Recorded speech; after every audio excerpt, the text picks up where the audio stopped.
जय मां विंध्यवासिनी, हर हर महादेव। आज हम बात करने जा रहे हैं पति और पत्नी के बीच की दूरियों को लेकर के ज्योतिषीय कारण क्या है, वहीं सप्तमांश नवमांश कुंडली के संकेत और उनके सटीक उपाय के बारे में। कई बार ऐसा देखा गया है कि कभी कभी बेहद प्रेम होने के बावजूद भी रिश्तों में दूरियां आ जाती हैं। क्यों? एक समय के बाद संवाद टूटने लग जाता है। क्या ग्रहों का प्रभाव है या कर्मों का फल? आज हम ज्योतिष शास्त्र के अनुसार ज्योतिष शास्त्र के दृष्टि से पूरा रहस्य समझेंगे।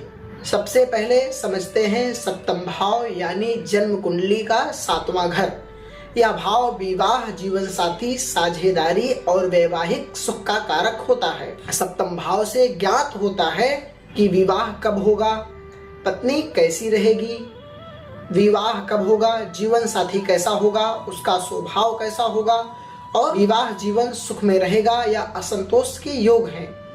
वहीं सप्तम भाव में यदि पापक ग्रहों की दृष्टि है, जैसे शनि, राहु, केतु या मंगल, वैवाहिक जीवन में ठंडापन, दूरियां, मतभेद की संभावनाएं बढ़ जाती हैं। साधारण तरीके से आपको समझाएं, वहीं शनि यदि सप्तम भाव में है तो रिश्ते पे जिम्मेदारी का भार पड़ जाता है।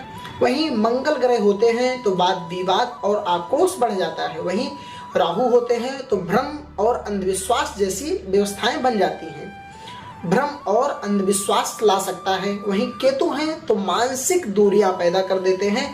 इन ग्रहों की स्थिति वैवाहिक रिश्ते की जीवन की दिशा को तय करती हैं। अब हम बात करते हैं नवमांश कुंडली की, जिसे विवाह और जीवन साथी का वास्तविक तस्वीर कहा जाता है। नवमांश कुंडली जन्म कुंडली सूक्ष्म रूप में होती है, जहां वास्तविक सुख, दाम्पत्य का सुख, पति पत्नी की समझ, प्रेम और तालमेल का संकेत मिलते हैं। वहीं नवमांश में सप्तमेश या शुक्र गुरु कमजोर हो तो वैवाहिक जीवन में मानसिक तनाव, दूरियां, असंतोष, अलगाव का योग यानी कि दूरियां बन जाती हैं, वैवाहिक संबंध टूट जाता है।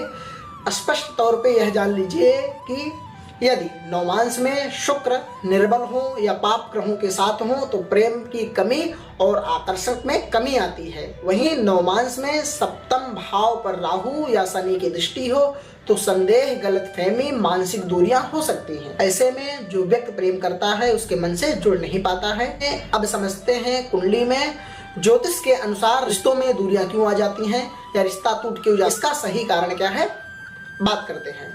यदि कुंडली में शुक्र या गुरु का नीच या पापग्रस्त होना वैवाहिक आकर्षण और समझ को कम कर देता है, जिसके कारण समस्याएं आने लगती। वहीं चंद्रमा पर पाप दृष्टि सकारात्मकता, अस्थिरता और मन को विचलन कर देता है। वहीं इसी क्रम में बात करते हैं लग्नेश और सप्तमेश में वैर का भाव, पति पत्नी के बीच टकराव या अलग अलग सोच, मन में विचार आने लग जाते हैं।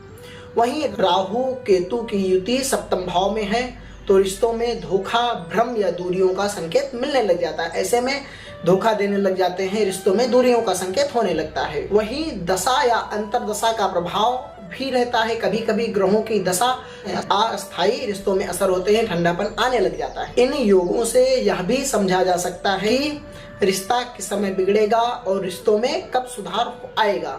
ज्योतिष कहता है कोई रिश्ता संयोगवश नहीं होता है। पति पत्नी का मिलन या दूरी जन्म और कर्मों के परिणाम पर निर्भर होता है। यदि नवमांश में राहु केतु सक्रिय हो और चंद्रमा पर केतु की दृष्टि हो तो यह संकेत देता है कि पिछले जन्म में अधूरा रिश्ता रह गया था, जो इस जन्म में पूरा होने के लिए आए हैं। ऐसे रिश्ते में उतार चढ़ाव, वास्तविक उतार चढ़ाव स्वाभाविक होते हैं। वही रिश्ते को सुचारू रूप से बनाए रखने के लिए हम आपको कुछ उपाय बताते हैं, जो उपाय ज्योतिषी मत के द्वारा कि पति पत्नी के रिश्ते की जो दूरियां हैं वह मिट जाएं और प्रेम बढ़े।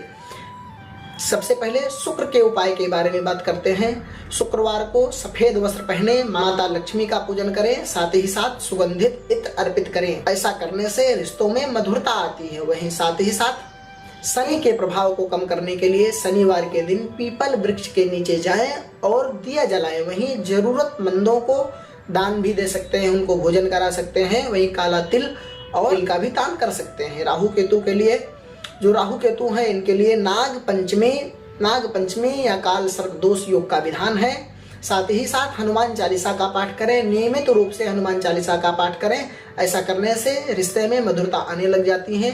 वहीं साथ ही साथ पति पत्नी के एकता के लिए यह विशेष मंत्र आपको हम बताते हैं, जो मंत्र आप जब भी सकते हैं।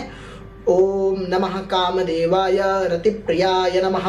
यह जो मंत्र है कामदेव का मंत्र है। इस मंत्र को करने से रिश्ते में मधुरता आती है। प्रतिदिन कम से कम 1 माला जप करें। वहीं साथ ही साथ ज्योतिषीय रत्नों के बारे में बता देते हैं कि क्या कुछ रत्न भी पहन सकते हैं। यदि कुंडली में शुक्र कमजोर हो तो हीरा या अपोलो पहन सकते हैं। वहीं गुरु कमजोर हो तो पुखराज पहने। यदि कुंडली में ही चंद्रमा कमजोर हो तो मोती धारण करें। यह ज्योतिषी सलाह। ऐसा करने से पहले ज्योतिष से परामर्श जरूर लें। मित्रों, पति और पत्नी का रिश्ता केवल ग्रहों से नहीं बल्कि प्रेम, विश्वास और कर्म से भी बनता है। ग्रह केवल एक दिशा दिखाते हैं, कर्म तय करते हैं। कि आप सच्चे मन से रिश्तों को सुधारना चाहते हैं तभी ग्रह भी आपकी सहायता करेंगे। जय मां विंध्यवासिनी, हर हर महादेव। मिलते हैं अगले वीडियो में।